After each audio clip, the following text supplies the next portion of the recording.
Hello friends, welcome back to my channel. और इस channel पर ये वीडियो बनाने का मोटिव सिर्फ सब्सक्राइबर पाना या वॉच टाइम बढ़ाना बिल्कुल नहीं है। ठीक है, आजकल सभी लोग अपना वीडियो बना रहे हैं और इस कंट्रोवर्सी के बारे में बात करें। जिनके 10-15 सब्सक्राइबर हैं, 100-200 सब्सक्राइबर हैं, वो भी बना रहे हैं। हालांकि वो अपना कंटेंट कर रहे हैं। ठीक है, अच्छी बात है कि मौके का फ़ायदा उठाना चाहिए। 929 सब्सक्राइबर हैं मेरे प्रेजेंट टाइम पर और लगभग 1000 हो जाएंगे जल्दी से जल्दी। पर मैंने ये रिस्क फिर भी लिया। मैंने सोचा था मैं वीडियो नहीं बनाऊंगा, पर मैंने सोचा मेरे सब्सक्राइबर तो हो ही रहे हैं, मेरा काम धीरे धीरे चल रहा है। आज से 1-1.5 साल बाद, 2 साल बाद मेरा काम चल जाएगा। पर फिर भी मैं सोचता हूँ कि चलो इस पर वीडियो बना देता हूँ। रीज़न क्या है उसका?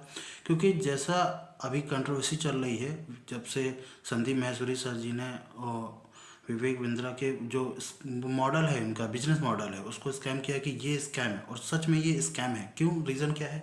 क्योंकि यहाँ एक जब बात कड़ी जोड़ने वाली आती है कि आप एक प्रोडक्ट बेच रहे हो, उस प्रोडक्ट के दम पर नहीं, आप इस तरीके से बेच रहे हो कि आपको ये बेचना है। अगर आपको प्रॉफिट चाहिए तो ये बेचो, अगर प्रॉफिट नहीं चाहिए तो आप साइड हो, क्योंकि कोई और बेचेगा। उनका तो काम चल ही रहा है, 20-25-30% उनका इंसेंटिव जो भी है वो मिल रहा है। तो ऐसा कोई एक व्यक्ति नहीं है, मतलब यहाँ पर अब बड़ा नाम आ गया है इनका। पर ऐसी छोटी छोटी बहुत सारी कंपनियां चल रही हैं भारत में, और ये सच में स्कैम है। क्योंकि 4 साल पहले मैं भी एक स्कैम में फंसा था। मैं आपको प्रूफ दिखाता हूँ, एक प्रूफ भी दिखाऊंगा। मैं, मेरे पास सिर्फ एक ही चीज़ प्रूफ में बची है। अगर वो मेरे पास नहीं होती तो मैं तुमसे बस बात कर पाता आप सभी लोगों से कि ऐसा है। बट कोई प्रूफ नहीं होता। बट एक कंपनी थी गैलवे टाइप की, ठीक है। और मैंने बहुत ज़्यादा मतलब उसमें फंस गया था, क्योंकि मेरे पापा से कहा गया था कि आपकी बच्चे की नौकरी लगवा देंगे। जस्ट बीटेक मैंने पास किया था, तो कहा कि आपकी बढ़िया 20,000 की सैलरी होगी और शुरुआत में आपको 30,000 देना पड़ेगा, जिसमें 25,000 आपका, 5,000 काउंटर में फ़ीस जमा हुई थी और 25,000 का आपको प्रोडक्ट का पैसा देना था, जो कि उन्होंने कहा था कि ये रिफ़ंड हो जाएगा। हालांकि ऐसा कुछ होता नहीं है। वो क्योंकि पैसा लेना तो है ही, पैसे 25-30 जितना भी मिल जाए। फिर पता चला किसी ने 15 भी दिए हैं, किसी ने 20 भी दिए हैं, मुझसे 30 लिए गए। तो सीतापुर में मुझे बुलाया गया था और सीतापुर में फिर मोटिवेशन स्पीच और बहुत सारे सर से मिलना, मीटिंग करना। मतलब वो आए दिन इतना ज़्यादा, सुबह शाम, सुबह जाना, शाम को क्लासेस, इस तरीके से मीटिंग होती हैं कि आप कहीं ना कहीं फंस जाओगे। आपका माइंड वॉश करवाएंगे, वो पूरी तरीके से करवाएंगे। और लोगों के साथ इतना ज़्यादा घुल मिला देते हैं कि एक दूसरे को हाथ से खाना खिला रहे हैं, सर सर करके बात कर रहे हैं, सुबह उठते ही एक दूसरे के गले मिल रहे हैं, हाथ मिला रहे हैं। अब जिसको आप हाथ से खाना खिलाओगे, जिसको आप हाथ मिलाओगे, सीधी सी बात है, आप उसको गाली नहीं दे पाओगे, आप चाह के भी नहीं दे पाओगे। तो मेरा बहुत मन था कि मतलब एक तरीके से सबको झरिया के चलाऊं। पर अब क्या करूं, वहाँ पर भी फंसा था और थोड़ी सी एक उम्मीद थी कि चलो कोई ना कोई काम होगा। जब मुझे पता चला कि इसमें क्या है कि आपको प्रोडक्ट बेचना है। क्या प्रोडक्ट बेचना है? वो भी प्रोडक्ट दिखा के नहीं बेचना है कि ये प्रोडक्ट है, इसको यूज़ करो, बेचो, अच्छा लगा तो बेचो। नहीं, आपको फंसाना है। कैसे फंसाना है? जैसे मुझे फंसाया गया। ठीक, आप अपने दोस्तों को बताओ, वो अपने दोस्तों को बताएगा, वो अपने दोस्तों को बताएगा। ऐसे क्या होगा? जैसे, और इसके भी तरीके क्या है कि आप अपने फ़ोन पर, फ़ोन नंबर की गैलरी में जाओ, जितने भी कांटेक्ट हैं उनको देखो। उनको फ़र्क नहीं पड़ता कि आपके कितने रिश्तेदार हैं। ठीक है, और रिश्तेदार कैसे सोचेंगे, उनको अपना काम निकालना है, क्योंकि उनको इंसेंटिव बनाना है। रिश्तेदारों की पूरी लिस्ट निकालो, पूरे 100 नाम लिखो, 150 नाम लिखो, 200 नाम लिखो, 50 नाम लिखो, जितने भी आपके पास हैं, उन सबको कॉल करके बुलाओ। उसमें से 50 में से, 100 में से अगर 4 लोग भी आए, उनको 3 जोड़ना है, मुश्किल से 3। और 3 तो आपकी बात मान के आ ही जाएंगे, क्योंकि आप पर थोड़ा भरोसा रखेंगे कि अरे हम इतना कमा रहे हैं। और कहते हैं कि आप बोलो कि मेरी तनख्वाह 20,000 है, 25,000 है, 30,000 है, ऐसा करके। तो आपको दिखाता हूँ। ये मेरे पास है, बहुत मुश्किल से मिला ये बैग। बहुत पुराना हो गया, गंदा बहुत हो गया, और रात के अभी 1 बज रहे हैं।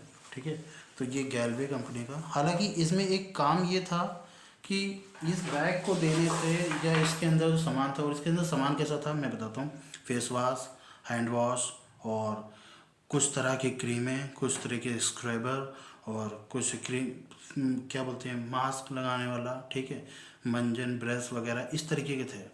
और भी बहुत सारी परफ्यूम वगैरह 1-2 थे।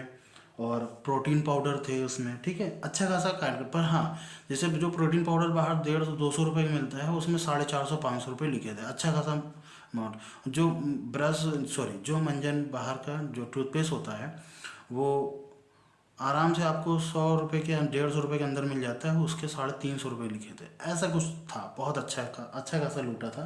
पर ये बैग इतना अच्छा दिया कि इसको मैंने रगड़ के 2 साल 3 साल चला, आज भी है मेरे पास। अब ये इतना ख़राब हो गया कि मैं इसको यूज़ नहीं करता हूँ, बट ये रखा रहता है, ठीक है, एक निशानी के तौर पर। तो ये गैलवे कंपनी का था और इस कंपनी ने मुझे धोखे से बुलाया था।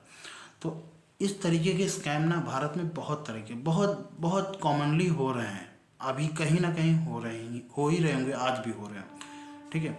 अब इनमें टारगेट कौन किए जाते हैं? इनमें वो टारगेट किए जाते हैं जो फ्रेशर्स होते हैं, जिनको बिल्कुल दुनियादारी का ज्ञान नहीं होता, जो अभी 12 पास करके निकले हैं या जिन्होंने ग्रेजुएशन पास किया है। और ज़्यादातर ये शहर के बच्चे नहीं पकड़ते, ये किसी टाउन के बच्चे या गांव के बच्चों को पकड़ते हैं। यानी कि जो बस जिसके पास ज़्यादा नॉलेज नहीं है। शहर के बच्चे के पास नॉलेज होती है, अच्छी खासी नॉलेज होती है, और नहीं भी होती है तो उसके पेरेंट्स के पास होती है या उसके आसपास के लोगों के पास होती है, ठीक है। बट जो मीडियम क्लास में आते हैं, मिडिल क्लास में आते हैं या लोअर क्लास में आते हैं, उनके पास नॉलेज नहीं होती, और जाहिर सी बात उनके माँ बाप के पास भी उतनी नॉलेज नहीं होती, तो वो ज़्यादा पता नहीं लगाते। वो ये सोचते हैं कि अरे 30,000 देने के बाद या 25,000 देने के बाद मेरे बच्चे की अगर 20,000 की नौकरी लग रही है, वो पर महीने 20,000 कमाएगा, तो 3 से 4 महीने बाद वो मेरे पैसे वापस कर देगा, या जिससे मैंने उधार लेकर के किया है वो दे देगा। तो ऐसे इस आस में वो भेज देते हैं, और ये लोग क्या करते हैं, उसका फ़ायदा उठाते हैं, ठीक है। तो इस तरीके का एक स्कैम जो चल रहा है, ये बहुत ज़रूरी है बंद होना। और बिल्कुल मैं चाहूँगा कि अगर इस तरीके की चीज़ें हो रही हैं तो वो बंद होनी चाहिए, ज़रूर बंद होनी चाहिए।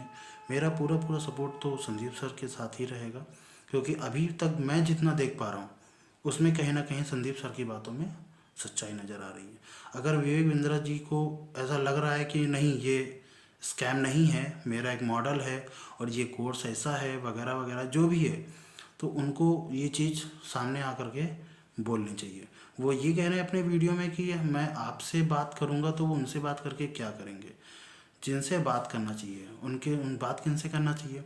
जिनको लॉस हुआ है उस बिजनेस में, या बिजनेस करना वो सिखा रहे हैं और उनको लग रहा है कि नहीं, हम बिजनेस करना नहीं सीख पा रहे हैं, ठीक है, तो फी रिफ़ंड करनी चाहिए, कायदे से उसको करना चाहिए, रिफ़ंड पॉलिसी होनी चाहिए उनके पास। अगर वो रिफ़ंड पॉलिसी नहीं दे पा रहे हैं, जैसे कि कई इंस्टीट्यूट होते हैं वो पहले ही पैसा जमा करा लेते हैं, ठीक है ना, और फिर उसके बाद आप कहते हैं 6 महीने का कोर्स है। सभी जगह होता है, एसएससी, बैंक, रेलवे, हम लोग पढ़ाते ही वही है, ठीक है, बोर्ड लगा हुआ है, ये क्लासेस चल रही हैं इसमें, ठीक है। तो इसमें क्या है कि 6 महीने की फ़ीस जमा करा लेते हैं आपसे, 1,000, 2,000, 1,500 जो भी है, ठीक है। और वो अगर 3 महीने आप पढ़ते हो, फिर उसके बाद कहते हो मुझे पैसा वापस चाहिए, मुझे अब नहीं पढ़ना है, तो वो फीस रिफ़ंड नहीं होती, ठीक है।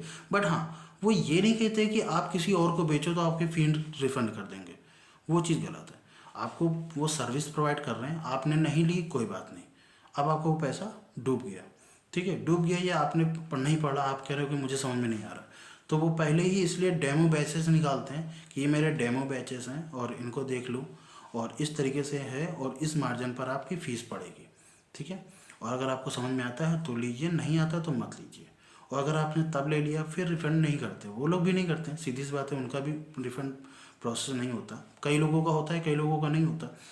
बट वो ये नहीं कहते कि अगर आपको रिफ़ंड चाहिए तो आप दूसरे को थमाओ तो हम आपको रिफ़ंड दे देंगे, ऐसा नहीं होता। तो ये कहीं ना कहीं मुझे लग रहा है कि लूप होल है, जो गलत फ़ायदा उठा रहे हैं, और इस तरीके, मतलब ये नहीं होना चाहिए। ये पूरी पूरी तरीके से पिरामिड स्ट्रक्चर है, जिसको सरकार भी बिल्कुल सीधी सी बात है नहीं मानती है, और मेरे ख्याल से उनको थोड़ा बीच में आना चाहिए और बात करनी चाहिए। फिलहाल ये मैथ का चैनल है, और मैथ के चैनल पर इस तरीके की बातें करना ठीक नहीं लगा मुझे, इसलिए मैंने अभी तक वीडियो नहीं बनाया था। बट ये स्कैम सिर्फ कुछ बच्चों का स्कैम नहीं है, ये मुझ जैसे लोग, जब मैं पढ़ाता हूँ और हम फंस चुके हैं, हमारे जैसे और भी बहुत सारे लोग हैं फंस चुके हैं। इनफैक्ट जब मैं गैलवे से निकला तो मैंने ऑनलाइन अपना पर्सनल नंबर मैंने डाला, और कम से कम 50 से 60 बच्चों को मैंने, मतलब जो लोग थे मेरे पास कॉल करते थे, कहा भैया ये कंपनी कैसी है, मैंने कहा बिल्कुल मत जाना, ये चीज़ें हैं, अगर ये आप कर सकते हो तो आपका स्वागत है, आप वहाँ जाइए, ठीक है। अगर आप नहीं कर सकते हो, कहने नहीं यहाँ नहीं, ऐसे नहीं फंसना है, ऐसे तो बिल्कुल बहुत सारे लोग चलते हैं, हमने कहा फिर ठीक है मत जाओ। मैंने 50 से 60 बच्चों को रोका, ठीक है। और आज ये मैंने वीडियो बहुत रिस्क पर बनाया है, 1000 सब्सक्राइबर होने वाले हैं। सोच रहे थे कि केक काटेंगे, देखते हैं कहीं चैनल ब्लॉक ना हो जाए, बट कोई बात नहीं, मैंने वीडियो बना लिया। अब कोई बात नहीं, मेरे कंटेंट में दम है तो मैं दोबारा भी एक वीडियो बना लूँगा और दोबारा चैनल को ग्रोथ कर दूँगा, उसमें कोई दिक्कत नहीं है, ठीक है। और मिलते हैं नेक्स्ट वीडियो में। और हाँ, अगर मैथ से रिलेटेड कोई प्रॉब्लम होती है तो आप वीडियो पर जा सकते हैं, बहुत सारे मैथ के क्वेश्चन सॉल्व हैं इसमें, डीआई के क्वेश्चन सॉल्व हैं इसमें, ठीक, क्विक रिवीजन है इसमें, और कई सारी कंटेंट हैं जो अभी आए हुए हैं और आगे भी आते रहेंगे। तब तक के लिए मिलते हैं। जय हिंद।